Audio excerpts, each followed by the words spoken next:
दोस्तों नमस्कार। स्वागत है आप सभी का मार्गदर्शन फॉर सिविल सर्विसेज में। मैं अनुराग चौधरी। दोस्तों आज के वीडियो में हम देखेंगे वन लाइनर राजनीति विज्ञान का भाग 6। दोस्तों यह वीडियो विशेष रूप से टीजीटी, पीजीटी, माध्यमिक शिक्षा सेवा चयन बोर्ड, एलटी ग्रेड, उच्चतर शिक्षा तथा यूजीसी नेट और जेआरएफ के विद्यार्थियों को ध्यान में रखकर बनाई गई है। तो आइए शुरू करते हैं वन लाइनर राजनीति विज्ञान का भाग 6। आज का पहला प्रश्न है, यदि हम मेढक की तरह वर्ष में एक बार टर टर करेंगे तो हमें प्रयास में कोई सफलता नहीं प्राप्त होगी। किसका कथन है? बाल गंगाधर तिलक का। बाल गंगाधर तिलक ने कहा था, यदि हम मेढक की तरह वर्ष में एक बार टर टर करेंगे तो हमें प्रयास में कोई सफलता नहीं प्राप्त हो सकती है। अगला प्रश्न है, सम्मेलन ने भारत को 2 कड़वी गोलियां, रक्षोपाय तथा संघ प्रदान की, जिन्हें खाद्य बनाने हेतु उत्तरदायित्व रूपी शक्कर में लपेट दिया गया था। यह किस सम्मेलन के संबंध में किसने कहा था? तो यह कथन प्रथम गोलमेज सम्मेलन के संबंध में नेताजी सुभाष चंद्र बोस ने कहा था। अगला प्रश्न है, गांधी दर्शन में समाजवाद का विकल्प क्या है? तो गांधीवाद में समाजवाद का विकल्प सर्वोदय है। गांधीवाद सबके उत्थान की बात करता है, यानी कि सभी का विकास हो। अगला प्रश्न है, मुस्लिम लीग ने कब स्वशासन को अपने एक लक्ष्य के रूप में स्वीकार किया था? तो मुस्लिम लीग ने वर्ष 1913 में स्वशासन को अपने एक लक्ष्य के रूप में स्वीकार किया था। अगला प्रश्न है, प्राकृतिक न्याय यानी कि नैसर्गिक न्याय की अवधारणा भारतीय संविधान के किस अनुच्छेद में वर्णित है? आर्टिकल 21। अनुच्छेद 21 में भारतीय संविधान में प्राकृतिक न्याय या नैसर्गिक न्याय की अवधारणा वर्णित है। अगला प्रश्न है, राष्ट्र राज्य की अवधारणा किसके सम्मिलित प्रभाव का प्रतिफल थी? जो नेशन स्टेट की अवधारणा थी वह किसके सम्मिलित प्रभाव का प्रतिफल थी? तो ये पुनर्जागरण, धर्म सुधार आंदोलन और वाणिज्यिक क्रांति के सम्मिलित प्रभाव का प्रतिफल थी राष्ट्र राज्य की अवधारणा।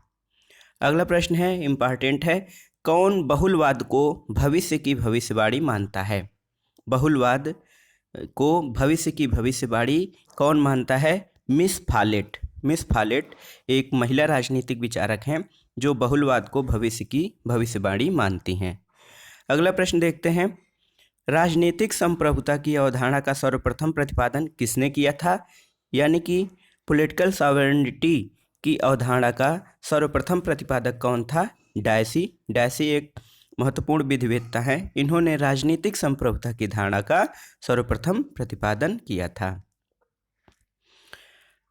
बहुलवादी विचारक सामान्यतया राज्य को क्या मानते हैं? बहुलवादी विचारकों की दृष्टि में राज्य क्या है? राज्य समवासों का समवास है। इम्पॉर्टेंट क्वेश्चन है, आप लोग इसको ध्यान दीजिएगा। बहुलवादी विचारक सामान्यतया राज्य को समवासों का समवास मानते हैं। अगला प्रश्न है, किसका विचार था कि संप्रभुता दैवीय और प्राकृतिक विधियों से सीमित होती है? वैसे तो संप्रभुता पे कोई बंधन नहीं लगाया जा सकता है, लेकिन किसका विचार था कि संप्रभुता दैवीय और प्राकृतिक विधियों से सीमित होती है? बोदा। बोदा ने संप्रभुता को दैवीय और प्राकृतिक विधियों से सीमित माना है। अगला प्रश्न है, विधिक व्यक्तित्व की समानता। विधिक व्यक्तित्व की समानता की अवधारणा किसने प्रस्तुत की? Ernest Barker. अर्नेस्ट बार्कर ने राजनीति विज्ञान में विधिक व्यक्तित्व की समानता का सिद्धांत प्रतिपादित किया है। अगला प्रश्न है, स्टार लगा हुआ है, बेहद ही महत्वपूर्ण है और हमने पहले के वीडियो में एक बार इस प्रश्न को देख भी लिया है। तो आइए देखते हैं, किसने विचार दिया कि जनमत निर्माण में सबसे महत्वपूर्ण भूमिका पर्यावरण यानी कि इन्वायरमेंट की होती है? जो पब्लिक ओपिनियन होता है उसके निर्माण में सबसे महत्वपूर्ण भूमिका पर्यावरण की होती है। वाल्टर लिपमैन का कथन है। अगला प्रश्न है, संयुक्त राज्य अमेरिका की संघीय शक्तियों के प्रसार का मुख्य कारण क्या है? संयुक्त राज्य अमेरिका के संघीय शक्तियों के प्रसार का मुख्य कारक है अंतर्निहित शक्तियों का सिद्धांत। अंतर्निहित शक्तियों के सिद्धांत को मान्यता कब मिली? 1819 में मैक्लोच बनाम मेरीलैंड के विवाद में मुख्य न्यायाधीश मार्शल द्वारा दिए गए निर्णय से अंतर्निहित शक्तियों के सिद्धांत को मान्यता मिली थी। तो इम्पॉर्टेंट है, संयुक्त राज्य अमेरिका के संघीय शक्तियों के प्रसार का मुख्य कारक अंतर्निहित शक्तियों का सिद्धांत रहा है और इस सिद्धांत को मान्यता 1819 में मैकलोच बनाम मेरीलैंड के विवाद में न्यायमूर्ति मार्शल द्वारा दिए गए निर्णय से इस सिद्धांत को बल मिला या मान्यता मिली। अगला प्रश्न है, किस विचारक ने व्यावसायिक हितों को प्रतिनिधित्व देने के उद्देश्य से एक राजनीतिक सदन और एक औद्योगिक सदन की स्थापना करने का प्रस्ताव दिया था? GDH कोल। GDH कोल ने व्यावसायिक हितों को प्रतिनिधित्व देने के उद्देश्य से एक राजनीतिक सदन और एक औद्योगिक सदन की स्थापना करने का प्रस्ताव रखा था। अरस्तु ने राज्य के विकास का वर्णन करने के लिए जिस पद्धति का प्रयोग किया था वो कौन सी पद्धति थी? राज्य के विकास का वर्णन करने के लिए अरस्तु ने किस पद्धति का प्रयोग किया था? तो इम्पॉर्टेंट है, सोद्देश्यपरक पद्धति यानी कि टेलियोलॉजिकल मेथड। सोद्देश्यपरक पद्धति का प्रयोग अरस्तु ने राज्य के विकास का वर्णन करने के लिए किया था। अगला प्रश्न है, गांधी दर्शन में समाजवाद का विकल्प क्या है? सर्वोदय गांधी दर्शन में समाजवाद का विकल्प है। असहयोग आंदोलन के अचानक वापस ले लेने पर किसने टिप्पणी की थी कि जब जन उत्साह अपनी चरम सीमा पर पहुंच रहा था उस समय वापसी का आदेश देना एक राष्ट्रीय आपदा से कम नहीं था? असहयोग आंदोलन के वापसी के समय यह कथन सुभाष चंद्र बोस का था। अगला प्रश्न है, भारत के लिए एकमात्र आशा जनसामान्य से है, उच्च वर्ग शारीरिक और नैतिक दृष्टि से मृत है। यह कथन किसका है? यह कथन स्वामी विवेकानंद का है। उन्होंने कहा था कि भारत के लिए एकमात्र आशा जनसामान्य से है, उच्च वर्ग शारीरिक और नैतिक दृष्टि से मृत हो गया है। राज्यों में द्विसदनात्मक व्यवस्थापिका कहाँ पे है? तो यह इस समय वर्तमान में 7 राज्यों में है, बिहार, महाराष्ट्र, कर्नाटक, उत्तर प्रदेश, जम्मू कश्मीर, आंध्र प्रदेश और तेलंगाना। तो जहाँ पे विधान परिषद है जिन राज्यों में उनकी संख्या 7 है, बिहार, महाराष्ट्र, कर्नाटक, उत्तर प्रदेश, जम्मू कश्मीर, आंध्र प्रदेश और तेलंगाना। अगला प्रश्न ये देखते हैं, द्विसदनीय विधानमंडल में विधान परिषद में मनोनीत सदस्यों की संख्या कितनी होती है? तो जो विधान परिषद होता है उसमें मनोनीत सदस्यों की संख्या कुल सदस्यों का 1/6 भाग यानी कि 6ठा भाग होता है। अगला प्रश्न है, पंचायती राज व्यवस्था के अंतर्गत भारत में ग्राम प्रशासन किसका दृष्टांत है? तो भारत में ग्राम प्रशासन स्थानीय स्वशासन और प्रत्यक्ष लोकतंत्र दोनों ऑप्शन रहेंगे आपको। तो पंचायती राज व्यवस्था के अंतर्गत भारत में जो ग्राम प्रशासन है ये स्थानीय स्वशासन और प्रत्यक्ष लोकतंत्र दोनों का एक महत्वपूर्ण उदाहरण है। क्षेत्रीय परिषदें क्या होती हैं? जो रीजनल काउंसिल्स हैं, क्षेत्रीय परिषदें क्या हैं?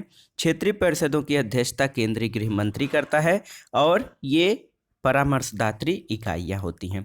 तो क्षेत्रीय परिषदों के संबंध में आपको जो स्पष्ट जानकारी है वो ये है कि क्षेत्रीय परिषदों की अध्यक्षता केंद्रीय गृह मंत्री करता है और क्षेत्रीय परिषदें परामर्शदात्री इकाइयाँ होती हैं।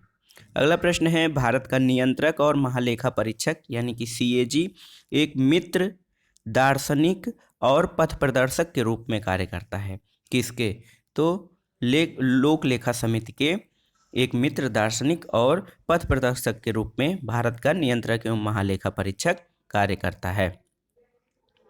अगला प्रश्न है, भारत के राष्ट्रपति और राज्यपाल के लिए एक प्रकार की प्रक्रिया नहीं है क्या? महाभियोग।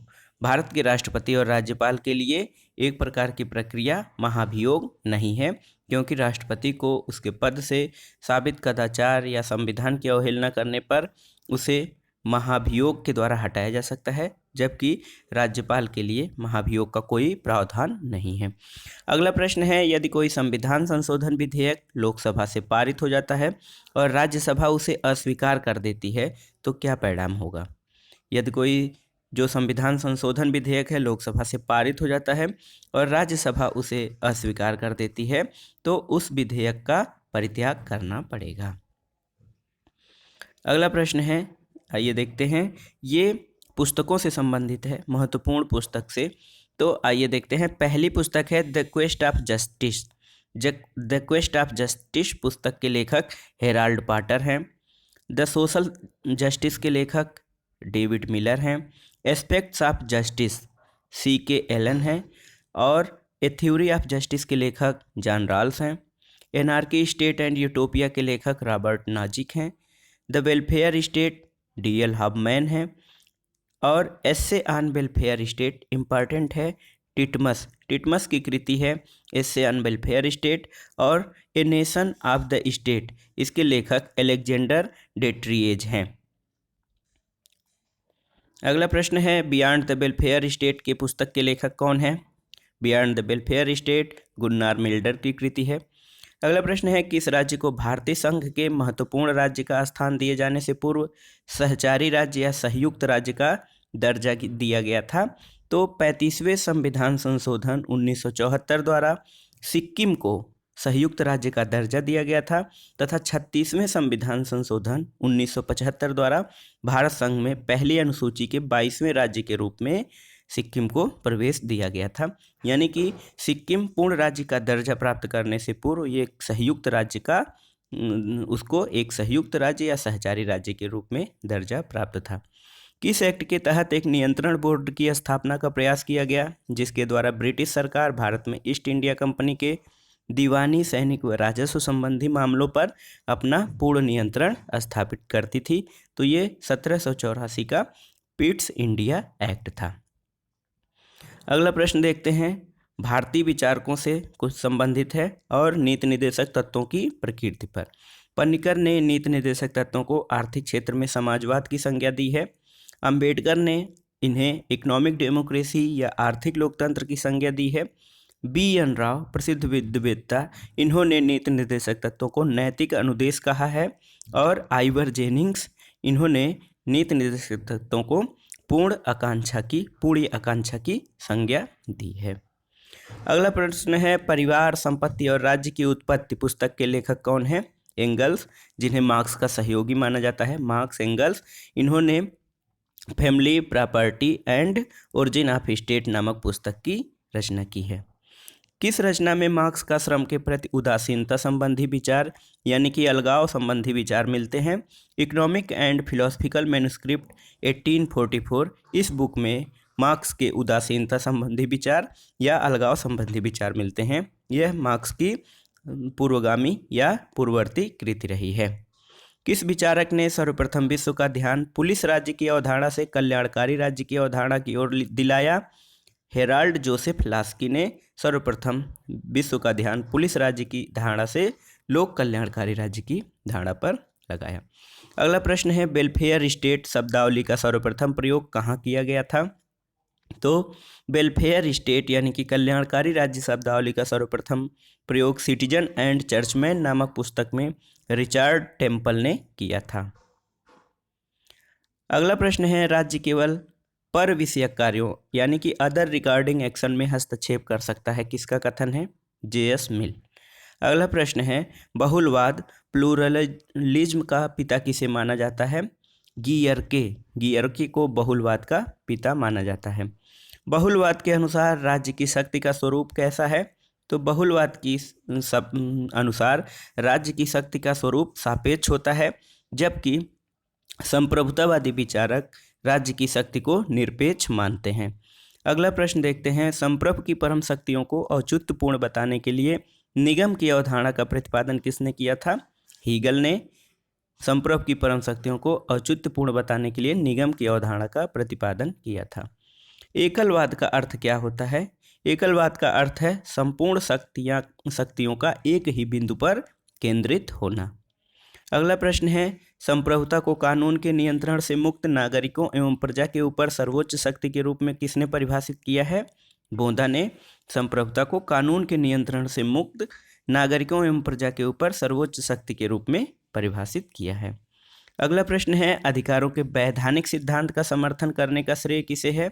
ऑस्टिन और बेंथम अधिकारों के वैधानिक सिद्धांत के प्रतिपादक हैं। अगला प्रश्न है किसने अधिकारों को निजी व सार्वजनिक के रूप में विभाजित किया है? मिल ने अधिकारों को निजी अधिकार और सार्वजनिक अधिकार के रूप में विभाजित किया है। तो दोस्तों ये था आज का वन लाइनर राजनीति विज्ञान का भाग 6। इसके 5 भाग हम पहले ही कर चुके हैं। यह वीडियो प्रवक्ता परीक्षा, यूजीसी नेट, जेआरएफ तथा विभिन्न राज्यों के अध्यापक परीक्षाओं के लिए बेहद महत्वपूर्ण है। आप इसका पीडीएफ प्राप्त करने के लिए डिस्क्रिप्शन बॉक्स में दिए गए लिंक पर क्लिक करके इसका पीडीएफ डाउनलोड कर सकते हैं। वीडियो देखने के लिए धन्यवाद। नमस्कार।